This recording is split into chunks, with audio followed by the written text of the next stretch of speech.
ನೀವೇ ಎಂಬುದಾಗಿ ಬೈಬಲ್ ಹೇಳ್ತದೆ. 1 ಕೊರಿಂಥಿ 16ನೇ 3ನೇ ವಚನದಲ್ಲಿ ಅದು ಬೇಡ. ಸಭೆ ಅಂದರೆ ಕಟ್ಟಡ ಅಲ್ಲ. ಅಪೊಸ್ತಲರ ಕಾರ್ಯ 17ನೇ ಅಧ್ಯಾಯ 24ನೇ ವಚನದಲ್ಲಿ ಓದೋದು ಬೇಡ, ಎಲ್ಲರಿಗೂ ಗೊತ್ತಿದೆ. ಭೂಮಿ ಆಕಾಶವನ್ನು ಸೃಷ್ಟಿ ಮಾಡಿದಂಥ ದೇವರು ಕೈಯಿಂದ ಕಟ್ಟಿದ ಗುಡಿಯಲ್ಲಿ ಇರೋಲ್ಲ ಎಂಬುದಾಗಿ ವಾಕ್ಯ ಹೇಳ್ತಾ ಇದೆ. ಕೈಯಿಂದ ಕಟ್ಟಿದ ಗುಡಿಯಲ್ಲಿ ಇರಲ್ಲ. ಹಾಗಾದರೆ ಎಲ್ಲಿರ್ತಿ ಎಂಬುದಾಗಿ ಕೇಳುವಾಗ, ನೀವು ಆಲಯವಾಗಿದ್ದೀರಿ, ನಿಮ್ಮಲ್ಲಿ ನಾನಿರ್ತೇನೆ, ನೀವೇ ಆಲಯ ಎಂಬುದಾಗಿ ವಾಕ್ಯ ಹೇಳ್ತಂದರೆ ನಾವೇ ಚರ್ಚ್ಗಳು, ನಾವೇ ಸಭೆ. ಇದು ಬರೀ ಒಂದು ಕುಂತು ಆರಾಧನೆ ಮಾಡುವಂಥದ್ದು, ದೇವರ ಸ್ತುತಿಸುವಂಥ ಸ್ಥಳ ಅಷ್ಟೇ. ಆದರೆ ಈ ಚರ್ಚ್ ಕೆಲಸ ಏನಂದರೆ ಈ ಕಟ್ಟಡ ಹೋಗಿ ಮಾಡೋದಿಲ್ಲ ಕೆಲಸ, ನಾವುಗಳು ಹೋಗಿ ಮಾಡಬೇಕು. ಯಾಕಂದರೆ ನಾವು ಕಟ್ಟಡ ಅಲ್ಲ, ನಾವು ಸಭೆ. ಅದು ಹೇಗೆ ಅಂದರೆ ಜೀವವುಳ್ಳ ಕಲ್ಲುಗಳಿಂದ ಕಟ್ಟಲ್ಪಟ್ಟಿದೆ ಎಂಬುದಾಗಿ ವಾಕ್ಯ ಉಂಟು. ಸರಿ, ಇರಲಿ. 3 ಕೆಲಸ ಯಾವುದೆಂಬುದಾಗಿ ನೋಡುವಾಗ, ಮೊಟ್ಟ ಮೊದಲನೇದಾಗಿ ಆ ಸಭೆಯ ಕೆಲಸ ನಾವು ದೇವರ ಸುವಾರ್ತೆಯನ್ನು ಸಾರುವಂಥದ್ದೆಂಬುದಾಗಿ ವಾಕ್ಯ ನಮಗೆ ಹೇಳ್ತದೆ. ದೇವರ ಸುವಾರ್ತೆ ಈ ಕಟ್ಟಡ ಹೋಗಿ ಸಾರಲ್ಲ, ನಾವುಗಳು ಹೋಗಿ ಸಾರಬೇಕು ಸುವಾರ್ತೆ. ಪೌಲನ ಹೇಳ್ತಾ ಇದ್ದಾನೆ, ನನ್ನ ಮೇಲೆ ಒಂದು ಋಣ ಇದೆ. ಆ ಋಣ ಏನಂದರೆ ನಾನು ಸುವಾರ್ತೆ ಸಾರಬೇಕೆಂಬ ಋಣ ನನ್ನ ಮೇಲಿದೆ ಎಂಬುದಾಗಿ ಹೇಳ್ತಾನೆ. ನಾವೆಲ್ಲರ ಮೇಲೆ ಒಂದು ಋಣ ಇದೆ. ಋಣ ಅಂದ್ರೆ ಅರ್ಥ ಆಯ್ತು ರೀ? ಋಣ ಇದೆ ನಮ್ಮ ಮೇಲೆ. ಅದು ಯಾವ ಋಣ? ಸಾಲದ ಋಣ ಅಲ್ಲ, ಅಥವಾ ಬೇರೆ ಯಾವುದೋ ಋಣ ಅಲ್ಲ, ಸುವಾರ್ತೆ ಸಾರುವಂಥ ಋಣ ನಮ್ಮ ಮೇಲಿದೆ ಎಂಬುದಾಗಿ ಪೌಲನು ರೋಮ ಬರೆದ ಪತ್ರಿಕೆ 1ನೇ ಅಧ್ಯಾಯ 16ನೇ ವಚನದಲ್ಲಿ ಹೇಳ್ತಾನೆ. ನೋಡ್ರಿ, ಯಾರಾದ್ರೂ ತೆಗೆದ್ರು ಇದ್ರೆ ಹೋದ್ರಿ. ಮೊದಲನೇ ವಾಕ್ಯ ಏನಂದರೆ ರೋಮ 1ನೇ ಅಧ್ಯಾಯ 16ನೇ ವಚನ.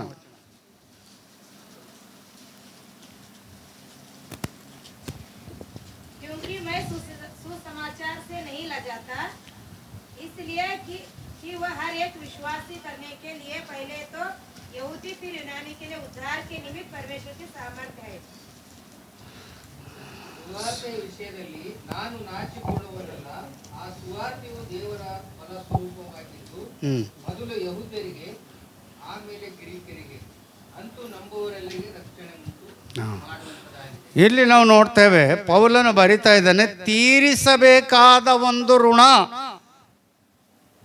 ನನ್ನ ಮೇಲೆ ಇದೆ.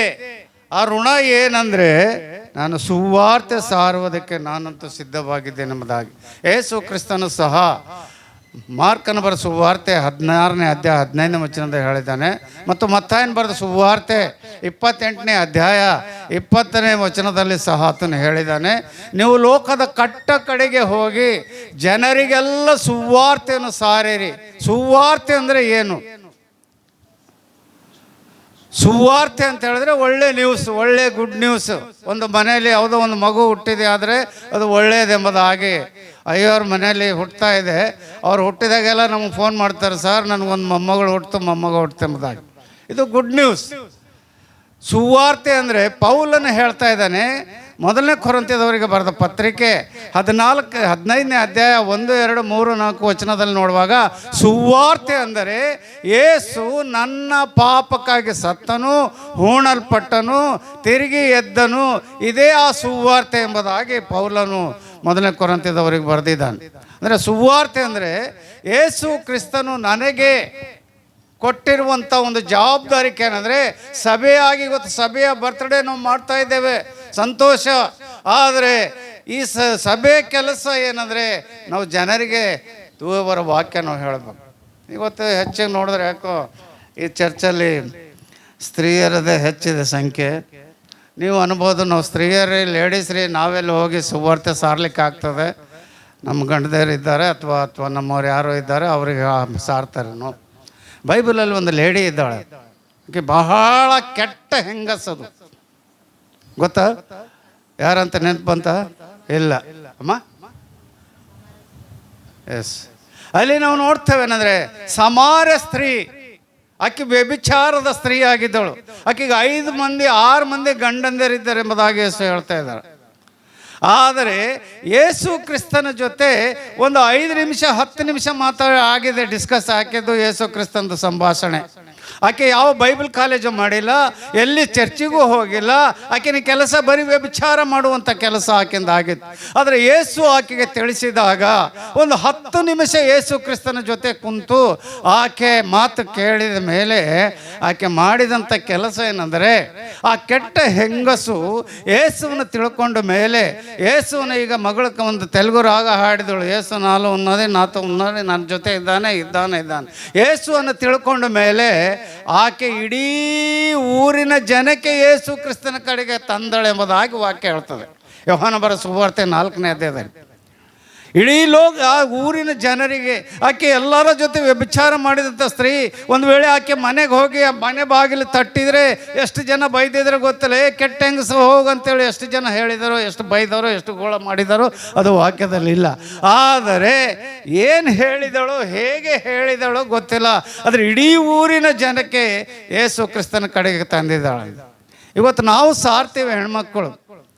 ಒಬ್ಬ ಯಾರಾದರೂ ಗಂಡ ಒಂದು ವೇಳೆ ಹೆಂಡ್ತಿಗೆ ಹೊಡೆದ್ರೆ ಇಡೀ ಗಲ್ಲಿಗೆ ಹೇಳ್ಕೊತ ತಿರುಗ್ತೇವದು. ಆಕೆ ಗಂಡ ಹೊಡೆದ ರಾತ್ರಿಗೆ ಕುಡ್ದು ಬಂದು ಹೀಗೆ ಮಾಡ್ದ ಹಾಗೆ ಮಾಡ್ದ. ಇದು ಮಾತ್ರ ಮೊದಲು ನಾವು ನಾಷ್ಟ ಮಾಡದೇ ಇದ್ರೂ ಚಿಂತೆ ಇಲ್ಲ, ಊಟ ಇಲ್ಲದ್ರೆ ಚಿಂತೆ ಇಲ್ಲ, ಇಡೀ ಗಲ್ಲಿಗೆ ನಾವು ಹೇಳ್ತೇವೆ. ಆದರೆ ಯೇಸು ಕ್ರಿಸ್ತನು ನಿನಗೆ ಇಷ್ಟೊಂದು ದೊಡ್ಡ ಉಪಕಾರ ಮಾಡಿ, ನಿನಗೆ ರಕ್ಷಣೆ ಕೊಟ್ಟು, ನಿನಗೆ ಆರೋಗ್ಯ ಕೊಟ್ಟು, ನಿನಗೆ ಎಲ್ಲ ಕೆಲಸ ಕೊಟ್ಟು, ನಿನಗೆ ಒಳ್ಳೆ ರೀತಿಯಿಂದ ಇಟ್ಟಿದ್ದು. ಆದರೆ ಇವತ್ತು ನೀನು ಏನು ಹೇಳ್ತಾ ಇದ್ದಿ? ಕೀರ್ತನೆಯಲ್ಲಿ ನಾವು ನೋಡ್ತೇವೆ, 116ನೇ ಕೀರ್ತನೆ 12ನೇ ವಚನದಲ್ಲಿ ನಾವು ನೋಡುವಾಗ ಹೇಳ್ತಾನೆ, ದೇವರು ಕೊಟ್ಟಂಥ ಈ ರಕ್ಷಣೆ, ವಿಶೇಷವಾದ ರಕ್ಷಣೆ ನನಗೆ ಕೊಟ್ಟಿರುವುದರಿಂದ ಅದಕ್ಕೆ ಆತನು ಮಾಡಿದ ಮಹಾ ಉಪಕಾರಕ್ಕೆ ನಾನು ಬದಲೇನು ಮಾಡಲೆಂಬುದಾಗಿ ಹೇಳಿ, ಯೇಸು ಕೊಟ್ಟಂಥ ರಕ್ಷಣೆಗೆ ನಾನು ಪ್ರಖ್ಯಾತಿ ಪಡಿಸ್ತೇನೆ ಎಂಬುದಾಗಿ ಕೀರ್ತನೆ ಅಲ್ಲಿ ನಾವು ನೋಡ್ತೇವೆ. ಇವತ್ತು ದೇವರು ನಮಗೆ ಇಷ್ಟೆಲ್ಲ ಅನುಕೂಲ ಕೊಟ್ಟಿರುವಾಗ ನಾವು ಇವತ್ತು ಸುವಾರ್ತೆ ಸಾರಲಿಕ್ಕೆ ನಮ್ಮ ಸಭೆಯ ಕೆಲಸ ಮೊದಲು ಸುವಾರ್ತೆ ಸಾರಬೇಕೆಂಬುದಾಗಿ ನಾವು ನೋಡ್ತೇವೆ. ಒಂದು ವೇಳೆ ಸುವಾರ್ತೆ ನೀನು ಸಾರದೆ ಹೋದರೆ, ವಾಕ್ಯನೇ ನೋಡೋಣ, ನನ್ನ ಮಾತು ಬೇಡ. ಅದೇ 9ನೇ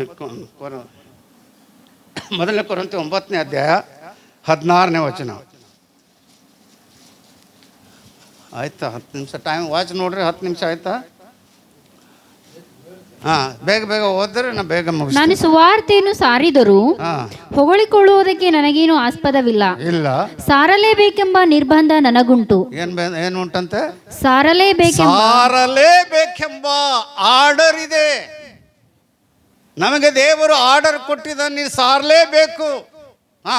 ಸಾರದಿದ್ದರೆ, ಸಾರದೇ ಇದ್ದರೆ ನನ್ನ ಗತಿಯನ್ನು ಏನು ಹೇಳಲಿ? ನೀವೇ ಗೊತ್ತು, ನಿಮಗೆ ನಾನೇನು ಹೇಳಲ್ಲ. ಒಂದು ವೇಳೆ ನೀನು ಸುವಾರ್ತೆ ಸಾರದೇ ಇದ್ದರೆ, ಬರೀ ಹೆಂಗಸರಿಗೆ ಅಲ್ಲ, ಗಂಡಸರಿಗೂ ಸಹ ವಾಕ್ಯ ಉಂಟು. ಇವತ್ತು ನಾವು ಬೇರೆ ಬೇರೆ ವಿಷಯಗಳಲ್ಲಿ ನಾವು ಸಾರ್ತೇವೆ, ಏನೋ ಒಂದು ಕಥೆಗಳು ನಾವು ಹೇಳ್ಕೊತ ತಿರುಗ್ತೇವೆ, ಅವೆಲ್ಲ ಅವ್ರ ಮನೇಲಿ ಹೀಗಿದೆ ಹಾಗಿದೆ ಎಂಬುದಾಗಿ. ಆದರೆ ಯೇಸು ನಿನಗೆ ಕೊಟ್ಟಂಥ ರಕ್ಷಣೆ ವಿಷಯವಾಗಿ, ಯೇಸು ನಿನಗೆ ಕಾಪಾಡಿದಂಥ ವಿಷಯವಾಗಿ, ದೇವರು ನಿನಗೆ ನಡೆಸಿದಂಥ ವಿಷಯವಾಗಿ, ನಿನ್ನ ಕುಟುಂಬದಲ್ಲಿ ಶಾಂತಿ ಸಮಾಧಾನ ಆರೋಗ್ಯ ಭಾಗ ಕೊಟ್ಟಂಥ ಯೇಸುವಿನ ಕೃಪೆ ವಾಕ್ಯ ಇವತ್ತು ನೀನು ಸಾರದೇ ಇದ್ದರೆ, ಹೇಳ್ತದೆ ವಾಕ್ಯ, ನನ್ನ ಮಾತಲ್ಲ ಇದು. ಅಲ್ಲಿ ಪೌಲ್ ಹೇಳ್ತಾ ಇದ್ದಾನೆ, ನಾನು ಸಾರಲೇಬೇಕೆಂಬ ಋಣ ನನ್ನ ಮೇಲಿದೆ. ಇಲ್ಲಿ ಸಾರದೇ ಇದ್ದರೆ ನಿನ್ನ ಗತಿ ಏನು ಹೇಳಲಿ ಎಂಬುದಾಗಿ ವಾಕ್ಯ ಉಂಟು. ನೀವೇ ಆಲೋಚನೆ ಮಾಡಿರಿ. ಒಂದು ವೇಳೆ ಇವತ್ತು 50, 60, 70, 80 ಎಷ್ಟು ವರ್ಷ ನೀವು ಇದ್ದಿರೋ ಗೊತ್ತಿಲ್ಲ, ಒಬ್ಬರಿಗಾದರೂ ನೀನು ಸುವಾರ್ತೆ ನೀನು ಸಾರದೇ ಇದ್ದರೆ ಅಲ್ಲಿ ಹೇಗೆ ನಿನ್ನ ಮುಂದೆ ಲೆಕ್ಕ ಕೊಡ್ತೇವೆ ಗೊತ್ತಿಲ್ಲ.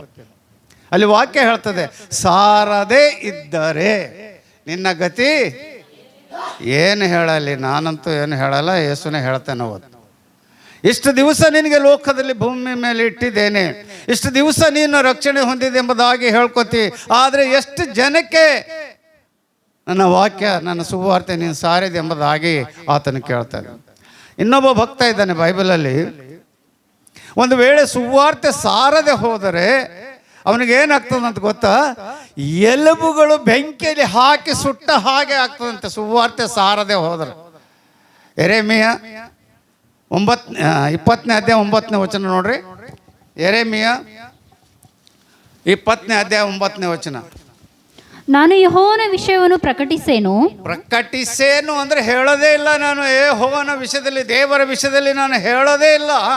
ಆತನ ಹೆಸರಿನಲ್ಲಿ ಇನ್ನೂ ಮಾತಾಡೇನು ಅದನ್ನ ಹೆಸರಿನಲ್ಲಿ ನಾನು ಮಾತಾಡಲ್ಲ ಯಾರಿಗೂ ಎಂದುಕೊಂಡರೆ ಉರಿಯುವ ಬೆಂಕಿಯು ನನ್ನ ಎಲುಬುಗಳಲ್ಲಿ ನನ್ನ ಅಡಕವಾಗಿದೆಯೋ ಎಲುಬುಗಳಲ್ಲಿ ಉರಿಯುವ ಬೆಂಕಿ ಅಡಕವಾಗಿದೆಯೋ ಎಂಬಂತೆ ಅವನಿಗೆ ಭಾಸವ ಆಗ್ತದಂತೆ. ಸುವಾರ್ತೆ ಸಾರದೆ ಹೋದರೆ, ವಾಕ್ಯ ಅವನು ಸಾರದೆ ಹೋದರೆ ಅವನ ಎಲುಬುಗಳ ಬೆಂಕಿ ಹಾಕಿ ಸುಟ್ಟಂಗೆ ಆಗ್ತದಂತೆ. ನಮಗೇನು ಎ ಸಿ ರೂಮಲ್ಲಿ ಇದ್ದಂಗೆ ಆಗ್ತದೆ ಅಲ್ಲ, ನಾವು ಎ ಸಿ ರೂಮಲ್ಲಿ ಕುಂತಂಗೆ ಇರ್ತದೆ ನಮಗೆ. ನಂದಲ್ರಿ ಕೆಲಸ ಸಾರೋದು, ಅಯ್ಯೋರ ಕೆಲಸ.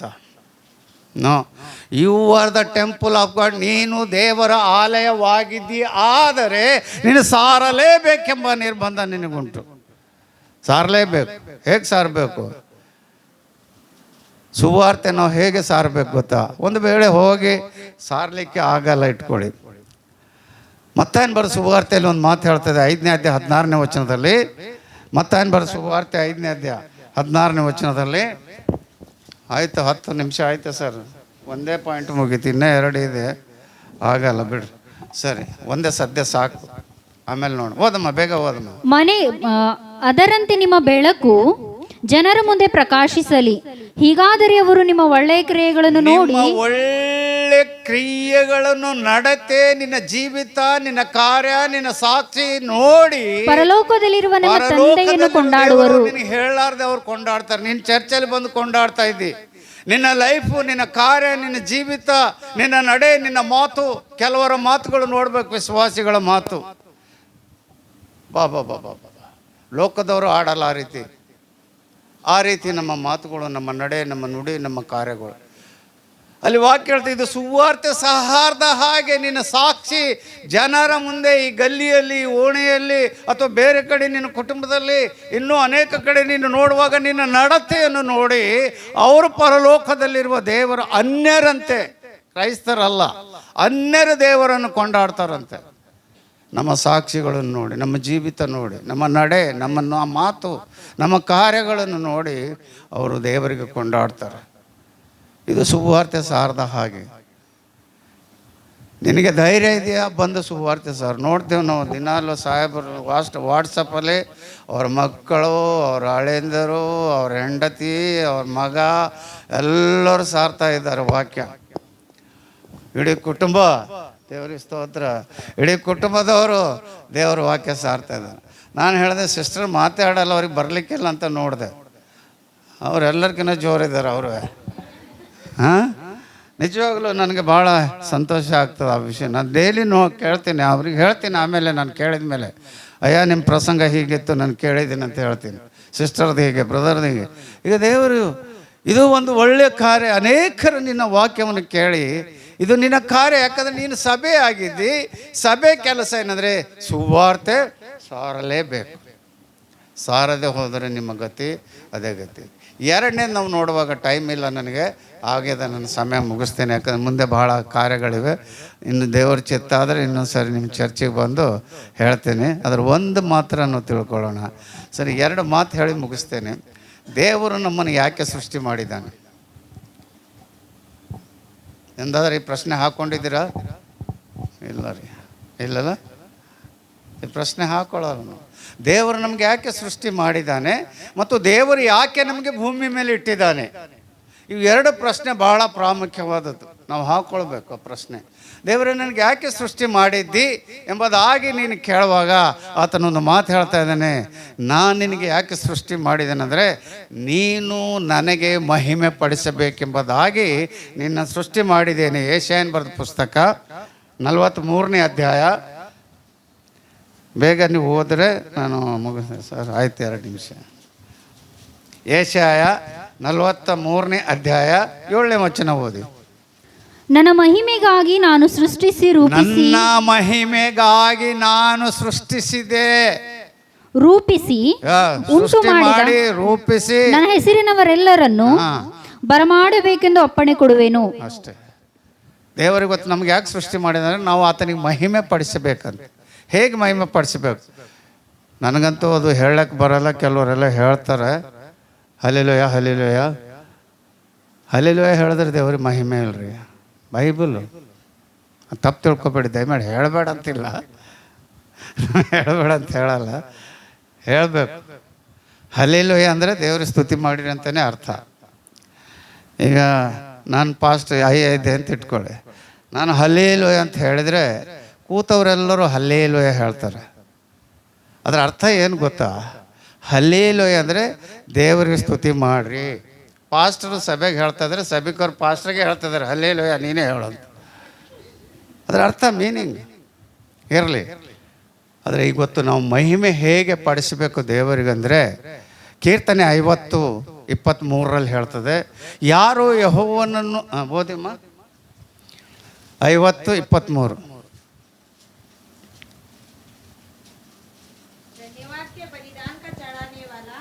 मेरी महिमा करता है. ಯಾರು ಸ್ತುತಿ ಯಜ್ಞವನ್ನು ಸಮರ್ಪಿಸುತ್ತಾರೋ ಯಾರು ಸ್ತುತಿ ಯಜ್ಞಗಳನ್ನು ಸಮರ್ಪಿಸುತ್ತಾರೋ ಅವರೇ ನನ್ನನ್ನು ಅವರೇ ಗೌರವಿಸುವರು. ನನಗೆ ಮಹಿಮೆ ಪಡಿಸುವರೆಂಬುದಾಗಿ ನಾವು ಸ್ತುತಿ ಯಜ್ಞಗಳನ್ನು ದೇವರಿಗೆ ಹೇಳುವಾಗ, ಸಭೆಯಲ್ಲಿ ಬಂದು ಆಲಯದಲ್ಲಿ ಬಂದು ದೇವರು ಮಾಡಿದ ಉಪಕಾರಗಳನ್ನು ನಾವು ಕೃತಜ್ಞತಾ ಸ್ತೋತ್ರವನ್ನು ಸಲ್ಲಿಸುವಾಗ ಅದು ದೇವರಿಗೆ ಮಹಿಮೆ ಆಗ್ತದೆ ಎಂಬುದಾಗಿ ವಾಕ್ಯ ಉಂಟು. ಮತ್ತು ಯೋಹಾನ ಬರೆದ ಸುವಾರ್ತೆ 15ನೇ ಅಧ್ಯಾಯ 8ನೇ ವಚನದಲ್ಲಿ ಹೇಳ್ತದೆ, ನೀವು ಬಹಳ ಫಲ ಕೊಟ್ಟರೆ ದೇವರಿಗೆ ಮಹಿಮೆ ಆಗ್ತದೆ ಎಂಬುದಾಗಿ ವಾಕ್ಯ. ಇವತ್ತು ಅನೇಕರಲ್ಲಿ ಫಲಗಳಿಲ್ಲ. 9 ಆತ್ಮೀಯ ಫಲಗಳಿವೆ. ಗಲಾತ್ಯದವರಿಗೆ ಬರೆದ ಪತ್ರಿಕೆ 5ನೇ ಅಧ್ಯಾಯ 22ರಲ್ಲಿದೆ. 9 ಫಲಗಳಿವೆ. ಮೊದಲನೇ ಫಲ ಪ್ರೀತಿ, ಸಂತೋಷ, ಸಮಾಧಾನ. ಸಿಕ್ತಮ್ಮ 22. ದೇವರಾತ್ಮನಿಂದ ಉಂಟಾಗುವ ಫಲವೇನೆಂದರೆ ಹಾಂ ಪ್ರೀತಿ, ಹಾಂ ಸಂತೋಷ, ಸಮಾಧಾನ, ದೀರ್ಘಶಾಂತಿ, ದಯೆ, ಉಪಕಾರ, ನಂಬಿಕೆ, ಸಾಧುತ್ವ, ಶ್ರಮೆದವೆ ಇಂಥವುಗಳೇ. ಇವು ಕೊಡಬೇಕು ಫಲಗಳಂದರೆ. ನಮ್ಮಲ್ಲಿ ಪ್ರೀತಿ ಸರಿ ಹೇಳೋಕ್ಕೆ ಸಮಯ ಇಲ್ಲ, ಎಕ್ಸ್ಪ್ಲೇನ್ ಮಾಡಲಿಕ್ಕೆ. ಆದರೆ ದೇವರಿಗೆ ಮಹಿಮೆ ಪಡಿಸೋದಕ್ಕಾಗಿ ನಮಗೆ ಸೃಷ್ಟಿ ಮಾಡಿದ್ದಾನೆ. ಇದು ನಾವು ತಿಳ್ಕೊಳ್ಬೇಕು. ದೇವರು ಯಾಕೆ ನಮಗೆ ಲೋಕದಲ್ಲಿ ಸೃಷ್ಟಿ ಮಾಡಿದ್ದಾನೆ ಅಂತ ಹೇಳಿದರೆ, ಆತನಿಗೆ ಮಹಿಮೆ ಪಡಿಸೋದಕ್ಕಾಗಿ ಸೃಷ್ಟಿ ಮಾಡಿದ್ದಾನೆ. ಎರಡನೇದು ಯಾಕೆ ಇಟ್ಟಿದ್ದಾನೆ? ಇವತ್ತು ಅನೇಕರು ಲೋಕ ಬಿಟ್ಟು ಹೋದರು. ನನ್ನ ಮಗನೂ ಹೋದ, ನನ್ನ ಹೆಂಡತಿನೂ ಹೋದಳು, ಈಗ ನಾವು ಹೋಗುವ ದಾರಿಯಲ್ಲೇ ಇದ್ದೀವಿ. ಆದರೆ ಯಾಕೆ ಇಟ್ಟಿದ್ದಾನಂದರೆ, ಒಂದು ವಚನ ಓದಿ ಮುಗಿಸೋಣ. ವಿಮೋಚನೆ ಕಾಂಡ ದ ಬುಕ್ ಆಫ್ ಎಕ್ಸಿಡಸ್ ಚಾಪ್ಟರ್ 9:16 9ನೇ ಅಧ್ಯಾಯ 16ನೇ ವಚನ. ವಿಮೋಚನೆ ಕಾಂಡ ಯಾಕೆ ಇಟ್ಟಿದ್ದಾನೆ, ಯಾಕೆ ಸೃಷ್ಟಿ ಮಾಡಿದ್ದಾನೆ ಎಂಬುದಾಗಿ ಅರ್ಥ ಆಯಿತು. ಆದರೆ ನಾನು ನಿನ್ನಲ್ಲಿ ನನ್ನ ಶಕ್ತಿಯನ್ನು ತೋರಿಸಿ, ನಾನು ನಿನ್ನಲ್ಲಿ ನನ್ನ ಶಕ್ತಿಯನ್ನು ತೋರಿಸಿ ನನ್ನ ಹೆಸರನ್ನು ಲೋಕದಲ್ಲೆಲ್ಲ ಪ್ರಸಿದ್ಧಪಡಿಸಬೇಕೆಂಬ ಉದ್ದೇಶದಿಂದಲೇ ನಿನ್ನನ್ನು ಸಾಯಿಸದೆ ಉಳಿಸಿದೆನು. ನೀವು ತಿಳ್ಕೊಂಡ್ರೆ ನಾನು ಭಾಳ ಆರೋಗ್ಯವಾಗಿದ್ದೆ, ನನಗೆ ಯಾವ ಕಾಯಿಲೆ ಇಲ್ಲ, ನನಗೆ BP ಇಲ್ಲ, ಶುಗರ್ ಇಲ್ಲ, ಎಂಥದ್ದು ಇಲ್ಲ, ನಾನು ಆರಾಮಾಗಿದ್ದೀನಿ ಎಂಬುದಾಗಿ. ಅಂಥವ್ರಿಗೆ ಬರೋದು ಒಂದೇ ಸರಿ, ಏನು ಹಾರ್ಟ್ ಅಟ್ಯಾಕ್. ನೀವತ್ತು ದೇವರು ನನಗೆ ಯಾಕೆ ಇಟ್ಟಿದೆ ಅಂದರೆ, ನನ್ನ ಶಕ್ತಿ ನಿನ್ನಲ್ಲಿ ತೋರಿಸಬೇಕೆಂಬ. ಆತನ ಶಕ್ತಿ ಎಂಥ ಶಕ್ತಿ ಲೋಕದಲ್ಲಿ. ಆತನು ಲೋಕದಲ್ಲಿರುವಾಗ ನಾವು ನೋಡ್ತೇವೇನೆಂದರೆ, ಆತನ ಶಕ್ತಿ 4 ದಿನ ಸತ್ತಂಥ ವ್ಯಕ್ತಿಗೆ ಎಬ್ಬಿಸಿದಂಥ ಶಕ್ತಿ ನಿನ್ನಲ್ಲಿ ತೋರಿಸ್ಬೇಕೆಂಬುದಾಗಿ ಆತನ ಆಸೆ ಇದೆ. ಆದರೆ ನಾವೇನು ಮಾಡ್ತಾ ಇದ್ದೇವೆ ಅಂದರೆ, ನಮ್ಮಲ್ಲಿ ಬೇಡ ಸರ್, ರಾಮಬಾಬುನೋ ದಿನಕರನೋ ಇನ್ನೊಬ್ಬ ಯಾರ್ಯಾರೋ ಬಾಬುಗಳ ಬಲ್ಲಿ ತೋರಿಸು, ನಮಗೆ ಬೇಡ. ಆದರೆ ಯೇಸು ಹೇಳ್ತದೆ, ನಿನ್ನಲ್ಲಿ ತೋರಿಸ್ತೇನೆ ನನ್ನ ಶಕ್ತಿ. ಅದು ಆತನ ಆಸೆ ಇದೆ. ಮತ್ತು ನನ್ನ ನಾಮ ಲೋಕದಲ್ಲಿ ಎಲ್ಲ ಕಡೆ ಪ್ರಸಿದ್ಧಿಪಡಿಸಬೇಕೆಂಬ ಉದ್ದೇಶದಿಂದಲೇ ನಿನ್ನನ್ನು ಸಾಯಿಸದೆ ಉಳಿಸಿದ್ದೇನೆ. ಇವತ್ತು ದೇವರು ನಮಗೆ ಯಾಕೆ ಉಳಿಸಿದ್ದಾನೆ?